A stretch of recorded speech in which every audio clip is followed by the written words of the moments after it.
This is Dr. Davidkingboison. Welcome to Occupational Health and Safety Minutes.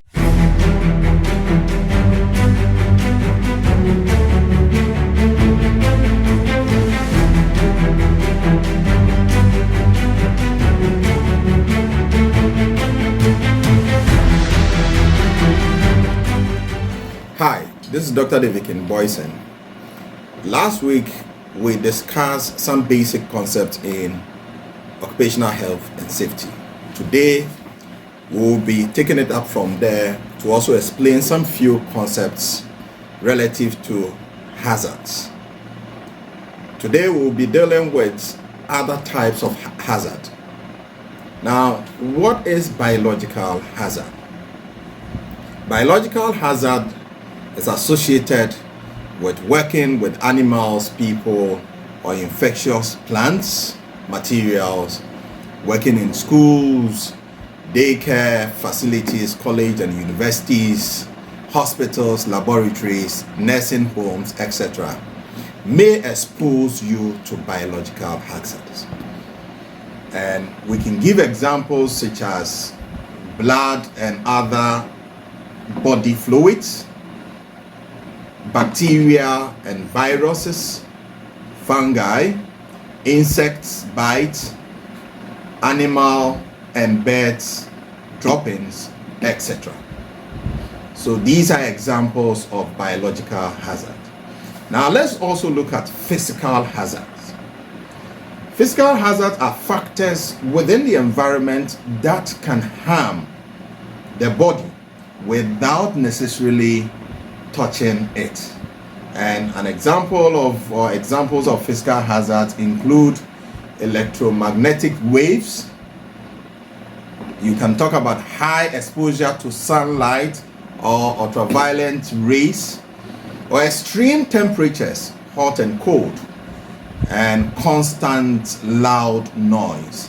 So these are examples of physical hazards. Now let's talk about ergonomic hazards. Ergonomic hazards occur when the type of work and body position or working condition put a strain on your body, and they are the hardest to spot since you don't always immediately notice the strain on your body or the harm that these hazards pose. And the short-term exposures may result in sore muscles and the next day or in the days ahead. But long-term exposures can result in serious long-term illness. We can have some few examples of ergonomic hazards: improperly adjusted workstations and chairs, like the way I'm seated, okay?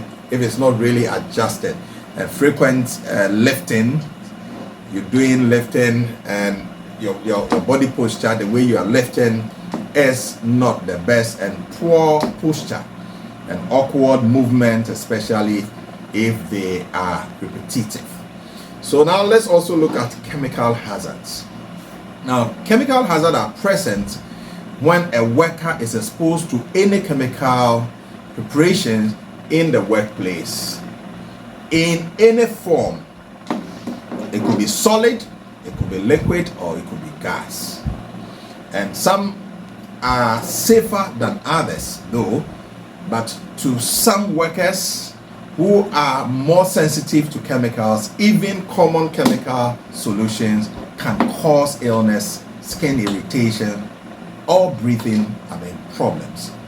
And some of the examples of chemical hazard includes liquids like cleaning products, you have paint, acids, pesticide, weedicides, etc. Vapors and fumes that come from welding materials, and gases that like smokes, etc. are all examples of chemical hazard.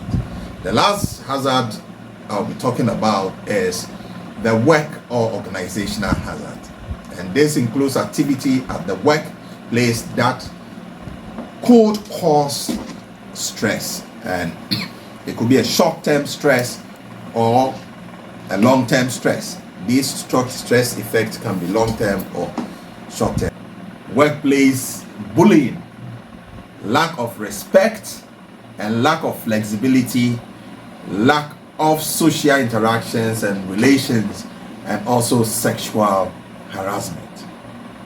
You should know that occupational health and safety is a dual responsibility. Employers must do their bit, and employees must also ensure that they comply and also contribute, so that there will be a win-win in achieving organizational objective. Thank you so much. See you in the next episode.